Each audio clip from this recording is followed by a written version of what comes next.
En las últimas décadas, América Latina ha sido el escenario de una lucha intensísima. Y no solo por conseguir la democracia, sino por definir qué significa realmente.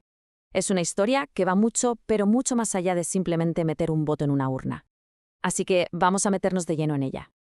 Para empezar, esta reflexión del politólogo Atilio Borón me parece que da justo en el clavo. Nos obliga a plantearnos una pregunta clave. ¿Es la democracia solo un sistema para elegir gobiernos o tiene que ser algo más? Algo que de verdad transforme la vida de la gente. Esta duda, créanme, ha estado en el centro de todos los conflictos de la región.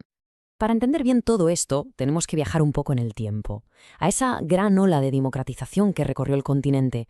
Parecía un nuevo amanecer, ¿verdad? Un momento lleno de promesas. Pensemos en la escena. Finales del siglo XX. Por todo el continente el autoritarismo empezaba a hacer aguas. Las dictaduras caían una tras otra, dando paso a gobiernos elegidos en las urnas. Fue un momento de una esperanza brutal, la recuperación de libertades básicas que habían sido reprimidas durante años y años.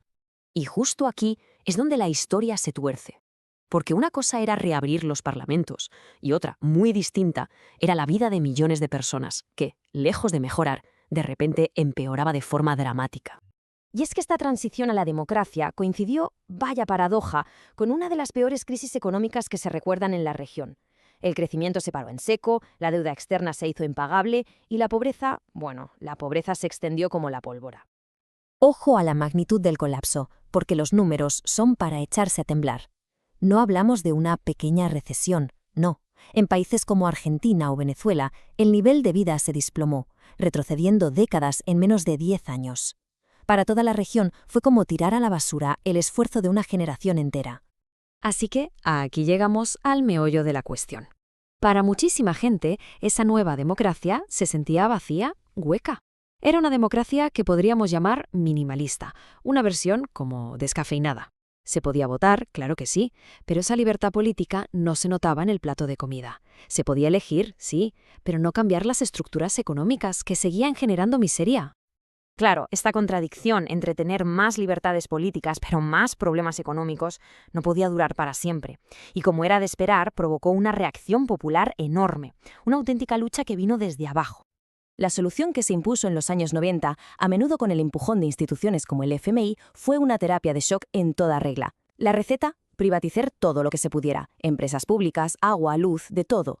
A la vez, se metía la tijera a los servicios sociales y se abrían las economías a la competencia mundial. La promesa era que esto traería crecimiento. En la práctica, sin embargo, lo que ocurrió fue un proceso que algunos teóricos llaman acumulación por desposesión. Suena un poco técnico, pero la idea es simple. Se cogen recursos que antes eran de todos, como el agua o la energía, y se convierten en un negocio para unos pocos. El resultado fue una transferencia masiva de riqueza, de lo público a manos privadas. Y la gente, claro, reaccionó. Por todo el continente estallaron protestas. Las famosas guerras del agua en Bolivia contra la privatización son quizá el ejemplo más conocido, pero hubo huelgas generales, levantamientos populares, la gente se organizó para defender lo que sentía que era suyo. Toda esa energía que se veía en las calles no se quedó ahí, ni mucho menos. Acabó traduciéndose en un cambio político histórico que, literalmente, cambió el mapa de todo el continente. Al llevar los años 2000, toda esa frustración acumulada estalló en las urnas. Y de repente, ¡boom!, empezó a ganar una ola de líderes y partidos de izquierda o centroizquierda. La famosa marea rosa. Venezuela, Brasil, Argentina, Bolivia, Ecuador. Uno tras otro llegaron al poder gobiernos que prometían romper con el modelo neoliberal. Y no se quedó solo en palabras, Pusieron en marcha programas sociales enormes, recuperaron los sistemas de pensiones, invirtieron en sanidad, en educación. La idea era darle la vuelta a la tortilla. Este cambio de rumbo se vio muy claro en el choque de dos proyectos totalmente opuestos para el futuro de América. Por un lado estaba el ALCA, el plan que impulsaba a Estados Unidos para crear una zona de libre comercio gigante. Y enfrente, como respuesta, surgió el ALBA, una alternativa que proponía una integración basada no en la competencia, sino en la cooperación y la solidaridad. El momento clave, el punto de inflexión de esta historia, fue en 2005, en Mar del Plata, Argentina. Con una movilización popular gigantesca en las calles, los presidentes de la región le dieron un portazo en las narices al proyecto del ALCA.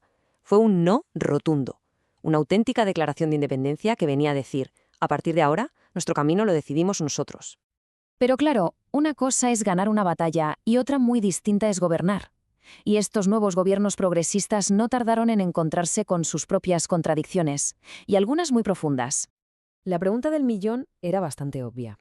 Para financiar la lucha contra la pobreza, para mejorar la sanidad, la educación y además ser más independientes económicamente, necesitaban ingresos, muchos ingresos. ¿De dónde iban a sacarlos? Pues la respuesta para muchos de ellos fue aprovechar que los precios de las materias primas estaban por las nubes. Así que apostaron por intensificar la extracción y exportación de lo de siempre: petróleo, gas, minerales, productos agrícolas como la soja.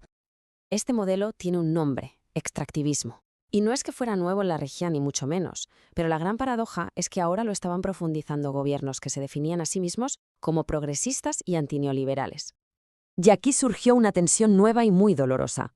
Los proyectos de megaminería, las explotaciones petroleras, la expansión de la agricultura, a menudo chocaban con las comunidades locales, sobre todo indígenas y campesinas, que defendían sus territorios, el agua, el medio ambiente. Y así, los que habían luchado juntos en las calles contra el neoliberalismo, ahora se encontraban enfrentados. Una contradicción tremenda. Todo este recorrido, con sus esperanzas y sus contradicciones, nos lleva de vuelta a la pregunta del principio, a la pregunta fundamental de toda esta historia. Al final, si lo pensamos bien, lo que ha estado en juego todo este tiempo son dos ideas totalmente opuestas. Por un lado, una democracia minimalista, que se conforma con ser un método para cambiar gobiernos. El pueblo elige, pero no gobierna. Y por otro, una democracia sustantiva, que aspira a ser una forma de organizar la sociedad de una manera más justa, donde los derechos políticos vayan siempre de la mano de la justicia social y la participación real de la gente en las decisiones que le afectan. Y que nadie piense que este es un debate teórico o algo del pasado. Para nada. Esta tensión entre estas dos formas de ver la democracia sigue definiendo la política latinoamericana a día de hoy. La pregunta sobre qué es y para qué sirve la democracia sigue completamente abierta. Y la respuesta, la respuesta la siguen escribiendo día a día los pueblos del continente.